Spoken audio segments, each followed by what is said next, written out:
Les trois nouvelles règles du Ballon d'Or 2022 pour un vote juste et équitable entre Sadio Mané et Karim Benzema. La cérémonie aura lieu ce lundi à Paris au Théâtre du Châtelet. C'est soir de fête. France Football va remettre son Ballon d'Or lors d'une cérémonie présentée par Didier Drogba, l'ancien attaquant ivoirien de Chelsea et l'OM, à qui va revenir cette année la plus belle récompense individuelle qui puisse exister dans le football, le sport mondial le plus partagé, et qui succédera à Lionel Messi, décoré pour la 7e fois l'an dernier. Il se peu fort que Karim Benzema soit désigné après son année exceptionnelle marquée par des titres en Liga et en Ligue des Champions avec le Real Madrid, plus des sacres de meilleurs buteurs dans chacune des deux championnats. Sadio Mané, Kevin De Bruyne, Vinicius Junior, Kylian Mbappé ou encore Mohamed Salah peuvent aussi éventuellement prétendre à décrocher la timbale suivant les votes des jurés. Et concernant ces votes, il y a eu 3 changements concernant le Ballon d'Or France Football 2022. Et le quotidien français a mis en place des dispositifs pour ne pas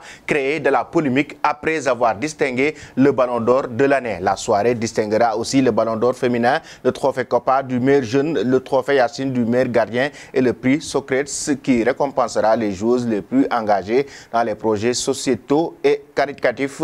Mais quel est exactement le fonctionnement de l'attribution de ce Ballon d'Or, dont les règles ont évolué en 2022. Le gros changement réside dans le fait que le trophée de meilleur joueur portera sur la saison sportive et non plus sur l'année civile, comme c'était le cas depuis la création de la récompense en 1956. Il s'aligne désormais sur la saison qui court d'août à juillet. 30 joueurs sont désignés au départ par France Football, le célèbre magazine spécialisé dans le ballon rond, devenu mensuel il y a plusieurs mois. Et la deuxième règle est que les 100 jurés, 50 pour le Ballon d'Or féminin, choisis sur la base de 100 premiers pays au classement de la FIFA, plus 3 autres jurés, Didier Drogba et les 2 journalistes jugés les plus pertinents sur le vote précédent, votent ensuite en désignant les 5 meilleurs joueurs classés 5 à 1 selon le système de notation dicté par 3 critères désormais. Et premier critère, les performances individuelles et le caractère décisif et impressionnant des prétendants. Deuxième critère, les performances collectives et le palmarès accumulé. Et la troisième règle est qu'un critère a été enlevé. En effet, c'est celui